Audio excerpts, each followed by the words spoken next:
दोस्तों, संगीता बिजलानी को अब रिवॉल्वर की ज़रूरत पड़ रही है। संगीता बिजलानी को ऐसा लग रहा है कि अब उनके लिए रिवॉल्वर रखना बहुत ज़रूरी हो गया है। रिवॉल्वर के बिना वो अनसेफ फील कर रही हैं अपने को। अब आप सोच रहे होंगे कि आखिर संगीता बिजलानी को ऐसी कौन सी थ्रेट है, संगीता बिजलानी को ऐसा कौन सा ख़तरा है कि उन्हें रिवॉल्वर की ज़रूरत पड़ रही है। संगीता बिजलानी ने फायर आर्म्स लाइसेंस के लिए अप्लाई किया है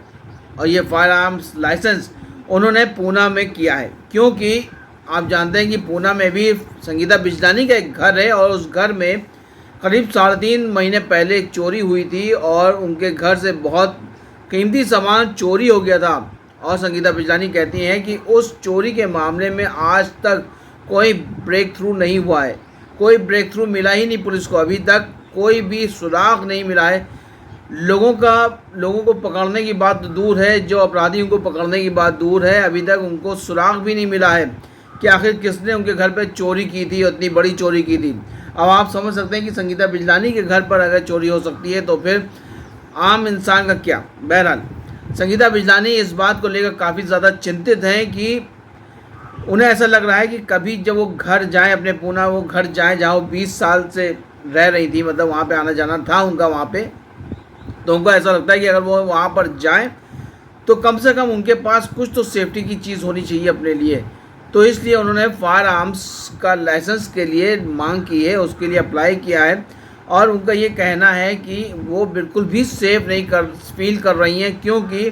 जिस तरह से उनके घर में चोरी हुई और अगर कभी वो अकेले उस घर में जाती हैं और बिना कोई प्रोटेक्शन के वो जाती हैं और कुछ हो जाए तो वो क्या करेंगी। इसलिए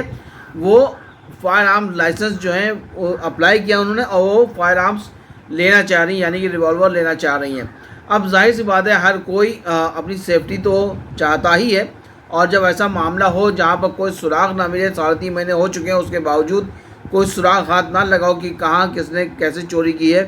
तो कहीं ना कहीं एक इनसिक्योरिटी तो बैठ ही जाती है। और संगीता बिजलानी का ये मानना है कि वो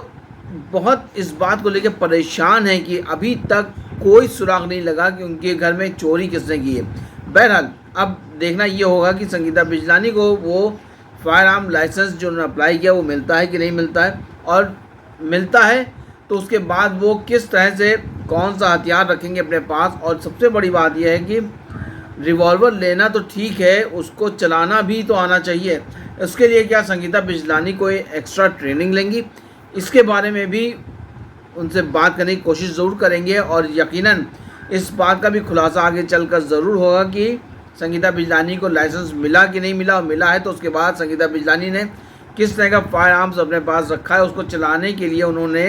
किस तरह की ट्रेनिंग ली है। बहरहाल ये खबर बड़ी है कि संगीता बिजलानी को इस वक्त लग रहा है डर।